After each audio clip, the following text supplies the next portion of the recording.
Ali Hatib Kilusungu, mtafiti majina katika maisha ya binadamu, na kusubscribe na kushare katika channel yetu ya Ali KK TV, unifollow TikTok, Instagram, Facebook Ali KK TV. Katika mizimu ya Kimwasa Mikese, Morogoro, Tanzania, babu wa mila na desturi ndiko napatikana. Namba za simu ni 0765559042. Hapa katika mizimu hii ya Kimwasa Mikese, Morogoro, Tanzania. Katika kufikia malengo, darasa hili mmeliomba kulirudia tena. Kwenda hatua kwa hatua mpaka ufikie malengo, ufikie utajiri wako. Utajiri wako uliupata siku ya kwanza ulipozaliwa kwa babako na mamako. Ule muda uliozaliwa ndio ulipata utajiri wako pale pale. Kazi ngumu tu kuanza kuutafuta, kuujua na kuufikia. Na hiki unatakiwa kuwa makini nacho sana. Sehemu kubwa ya watu kufeli ni kushindwa kujitambua. Kwa mfano, kuna hali ya mtu kujiita yeye ndio baba ndio mama. Hali hii ya kujiita baba ndio mama unajiona kama ni sifa nzuri sana kwenye kipato kidogo ambacho umefanikiwa kukipata. Na hiyo inatokana na ndugu na jamaa, marafiki ambao wako bize kuomba kiasi cha pesa kutoka kwako. Hapa unatoa nguvu zako. Hapa unatoa nguvu zako. Ni sawa sawa na kuuchuma mpapai kwa kuukunja, utavunjika tu. Inabidi wafundishe hicho kitu. Nikiwa na maana moja tu.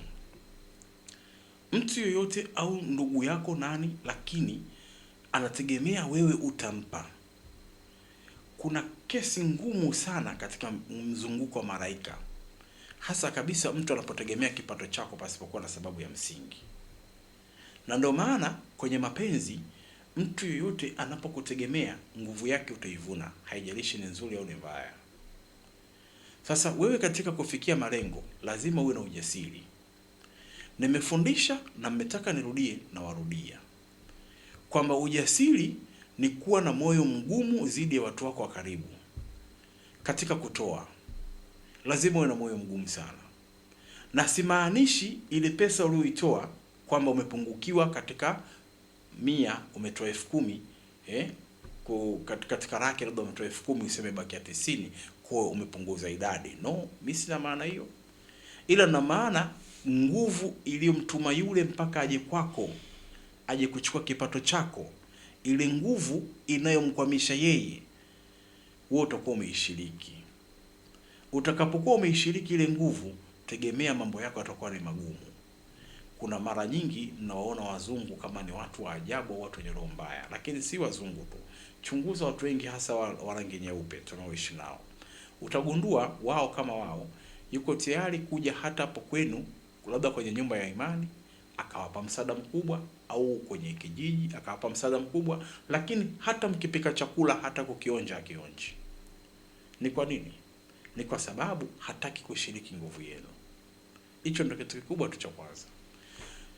Na mara nyingi niliwafundisha, tajiri mkubwa utaona ana kesi mahakamani ya mfanyakazi wake mdogo sana, ambaye huyo mfanyakazi labda alivunjika mkono kazini kwake, kwenye ofisi yake, lakini anapata shida kupata stahiki zake zinazostahili yeye kulipwa, mpaka anakwenda mahakamani.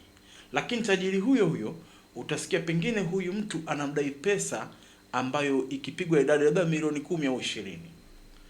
Lakini huyo tajiri ni rahisi kumsikia kaenda kutoa fedha kwenye kitu fulani labda cha furaha, au kasaidia jambo fulani, bilioni ya fedha. Hebu jiulize, alishindwa nini? Manake hizi bilioni 1 tuchukulie ameitoa bure kwa furaha yake tu. Lakini huyu wa mahakamani ambaye anadai haki yake, kumpa milioni 10 inashindikana. Nini hapa kinachotofautisha? Watakuwa ufahamu sana siri za kiulimwengu. Yaani watu wanakimbia matatizo, wanakimbia shida. Kwa mtu yoyote anayekuletea shida yake, umsaidie, wewe unaipokea ile shida. Wakati wewe unaipokea ile shida alafu unataka kwenda mbele, bwana, hauwezi kwenda. Huwezi kukimbia huko watu wanakuvuta shati. Haiwezekani. Lazima ukimbie ukiwa huru. Sasa ili kuwa huru kunahitaji ujasiri kwenye maisha ya Kitanzania na maisha ya Kiafrika kwa ujumla. Mara kwa mara wachezaji wa mpira ambao wamecheza katika nchi za Ulaya wanatokea Afrika, utaona wamelalamika sana na matukio haya ya kucheza mpira kwa sifa ya juu, mapato ya juu, lakini baadaye wakarudi katika nchi zao na wakaishi maisha ya kimaskini sana kuliko wenzao waliocheza nao na pengine waliwazidi mishahara ambao wako Ulaya. Lakini kwa sababu yule Ulaya hana muda wa kufuatwa na watu kwenda kuomba msaada, ila huyu wa Afrika akijulikana tu ile misimu ya ligi imeisha, utaona kwamba nyumbani kwake kuna wageni, maanake wanajua kwamba amerudi tena, anamuita jina kubwa kabisa, mzee karudi, ili wapate misaada, kiongozi si nini, yani kuna majina. Sasa nataka nikupe siri moja kwamba kuna utofauti sana wa hili neno mnaloita uchawa au influencer sijui na watu ambao nawazungumzia mimi. Kuna utofauti kubwa sana. Wale wanaoita machawa mara nyingi ni watu wa matangazo, kwamba mchukue yoyote unamuita chawa, utakuta kwamba anafanya matangazo ya kumtangaza mtu fulani. Kwa hiyo kuna faida yule mtu kumpa pesa, kwa sababu kitendo cha chawa maarufu akamvaa mtu fulani, akafanya mbwembwe na mitandao, akamuomba pesa na kila kitu. Usifananishe na hiki ninachokufundisha hapa. Yule chawa katengeneza umaarufu wake, akimsogelea mtu akamwambia si wewe, si umekuwa baridi, si umepoa, si umefanyeje. Watu wengi watamjua yule mtu kupitia huyu chawa. Ile ni tangazo la biashara au ni tangazo la kumtangaza mtu fulani na brand yake anayofanya. Kwa huyu atakitoa pesa amelipa kazi, manake huyu chawa amejizalilisha katika jamii ili kumtangaza huyu mtu. Tofautisha kabisa na hiki ambacho nakufundisha. Lakini hapa namaanisha kwamba mtu anayekufuata yeye kama yeye hana kitu atakachokupa zaidi ya msaada wake tu, shida zake anazoziomba kwako umsaidie. Hizi shida unazishiriki na wewe unataka kwenda mbele. Hiki lazima ukiwekee kina, ukiwekee kikomo, usiendelee. Kuna ndugu naye haujaonana naye, ana uwezo kabisa wa kulala na kula, hata kama amekula nini, lakini ndo chake alichokuwa nacho katika hiyo siku. Lakini hauna taarifa ya kukutana naye, ila ghafla umekutana naye au umetembelea kwenu, utaona ndugu huyo anaanza kukwambia mimi sijala. Yaani wengi utaona kwamba ukitembelea kwenye familia yenu, yani inabidi ujiandae, uwe na kiasi cha pesa ambacho utakigawagawa. Sasa ni vyema kama mwenyewe umejiandaa, unaenda nyumbani, ngoja niwe na hii ni 100,000, 1,000,000, kutoka na uwezo wako unasema fulani nitampa 10, fulani nitampa 20, fulani nitampa 1, hakuna shida. Si uliandaa akili yako, hiyo haitakuwa na madhara. Ila ulikwenda kwa sababu zingine, lakini unakutana na watu wanakuletea matatizo yao. Au uko nyumbani kwako watu wamekufuata, lakini watu waliokufuata wanahitaji matatizo yao, uwasaidie. Hii ni mbaya. Hii ni mbaya sana. Na ni sehemu mbaya kwa sababu yale matatizo ndio unayoyashiriki, sio kile unachokitoa, ila yale matatizo ndio unayoyashiriki. Sasa wewe sio muumbaji uliowaumba wao wakawa hivyo.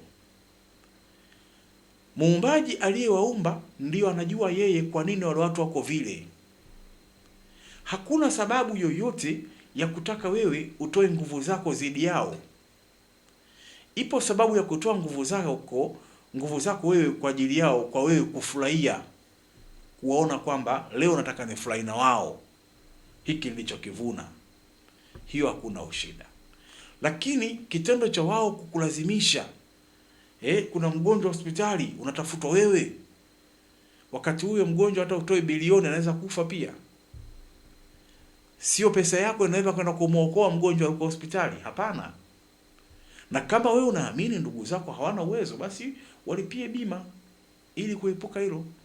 Sasa mimi nakufundisha tu, sikufundishi roho mbaya, maana wengi mtasema nafundisha roho mbaya, lakini mmeuliza wenyewe kutaka kuelewa zaidi somo la kufikia utajiri wako, hii ni sehemu mbaya itakaye kukwamisha wewe kila siku, kwa sababu unashiriki matatizo.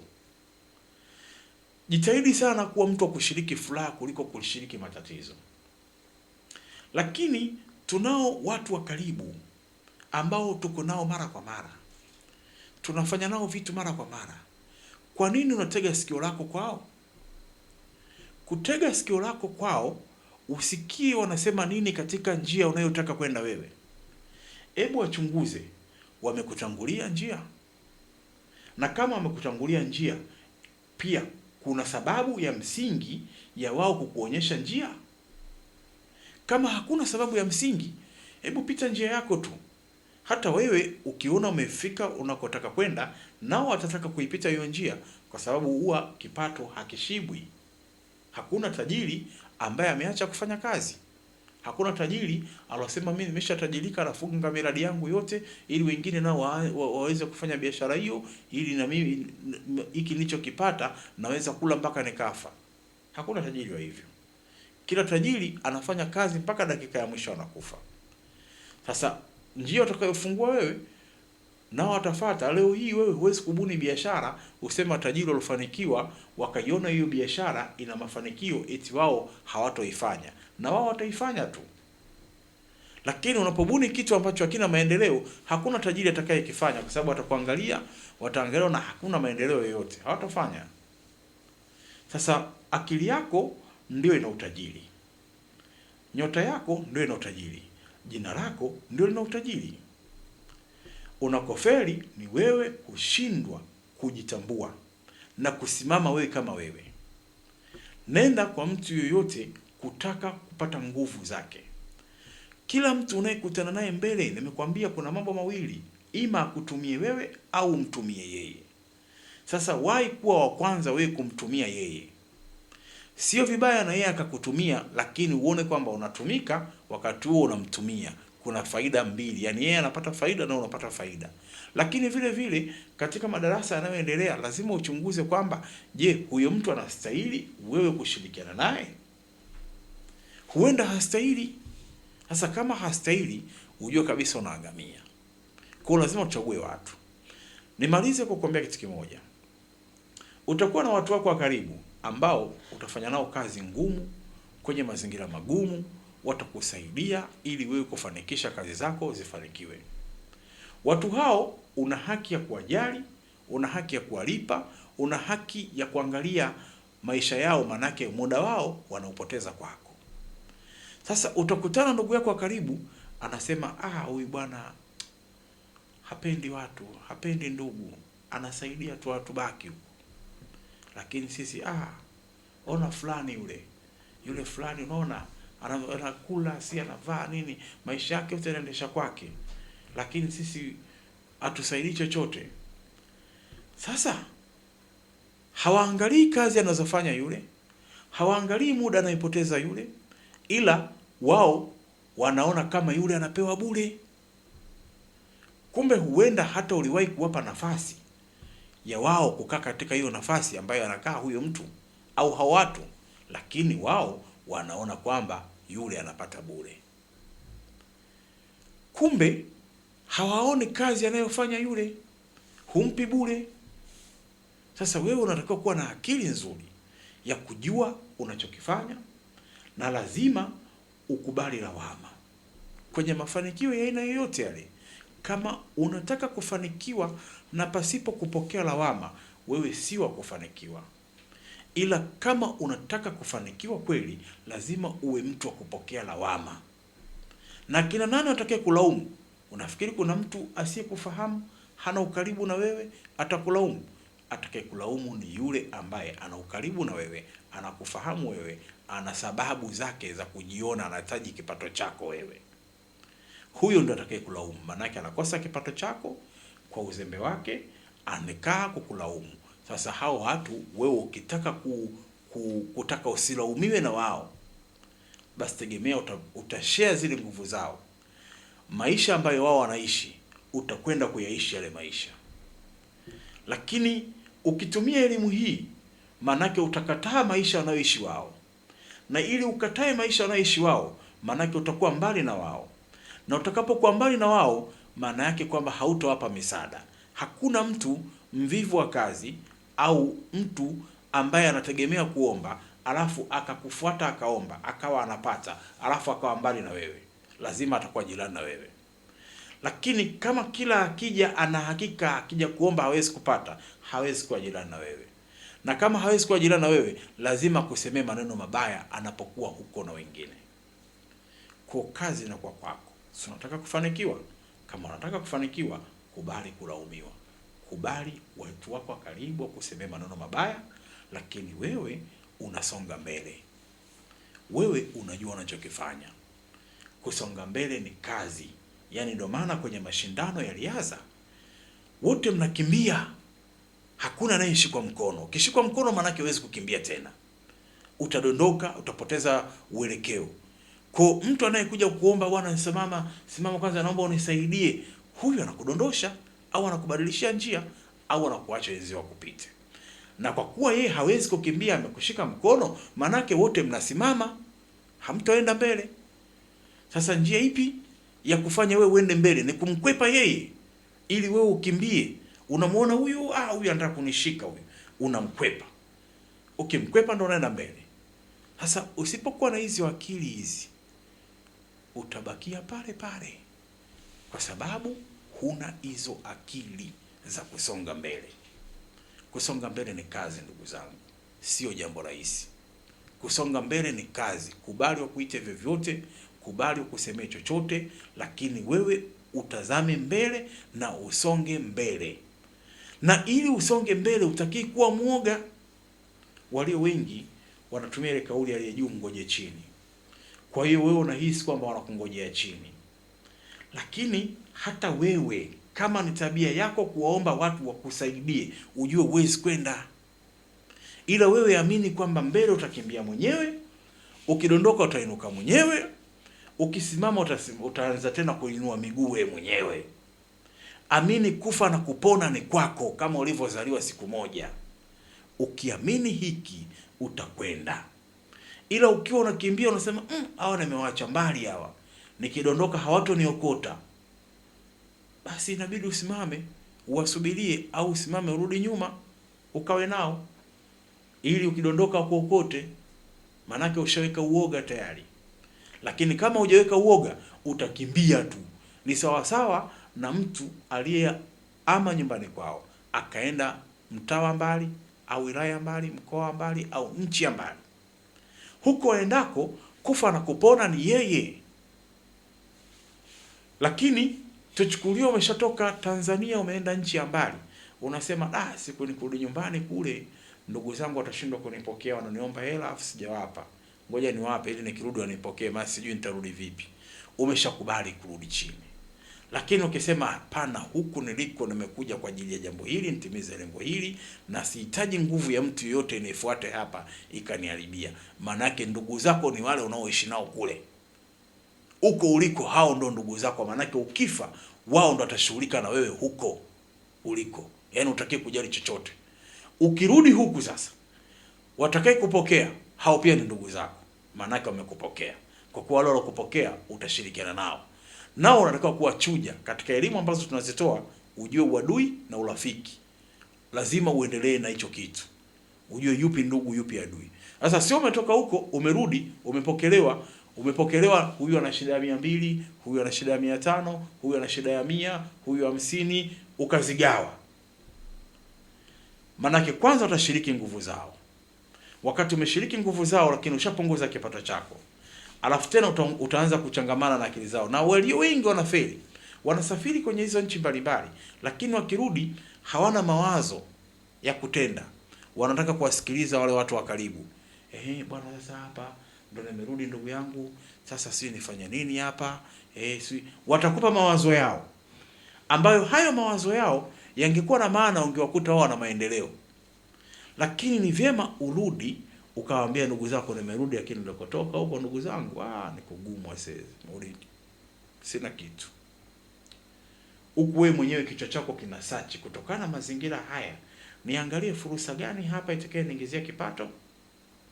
Kwa hiyo unakuja kutumia ile fursa yako, unatumia wale ndugu zako kuwa wateja wako katika fursa ambayo utaikuwa umeiona.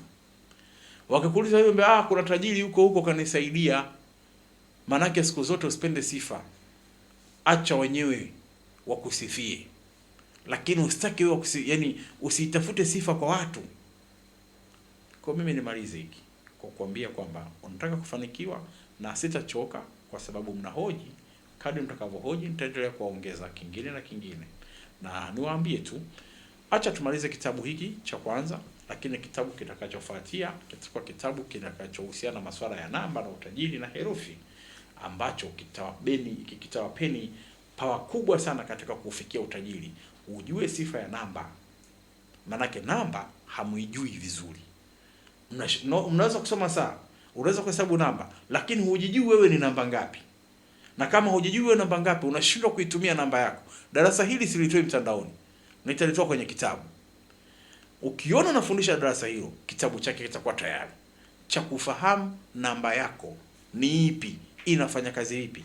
Acha hizi namba za nyota, lakini kuna namba maalum ambazo ndizo zitakazokupeleka kwenye utajiri. Na namba hizi zina ujazo kwako na kwa wengine, zina mapungufu kwako na kwa wengine, lakini nitawapeni pale nitakapotoa darasa, maana nitakapomaliza kitabu chake, kwa sababu hicho ni kitabu cha pili ambacho kitoka, kwa sababu ya hawa wajanja wenu ambao wako bize kukopi vitu vinavyotoka hapa katika mizimu ya King'wasa, ili pia kuwatapeli nyinyi. Sasa kwa kuwalinda hili pia, acha tutoe kitabu ili wale wenye akili. Hicho kitabu si cha utajiri, kitasomwa na watu wenye akili tu, si watu ambao akili zao sio za utajiri. Mtu mwenye akili za utajiri ndio atapata hicho kitabu. Sio kwamba nitakigawa kwa uchoyo, ila mwenye akili ndio anaona mali. Ali Hatib Kilusungu, mtafiti wa majina katika maisha ya binadamu. Usubscribe na kushare katika channel yetu Ali KK TV, ni follow TikTok, Instagram, Facebook Ali KK TV.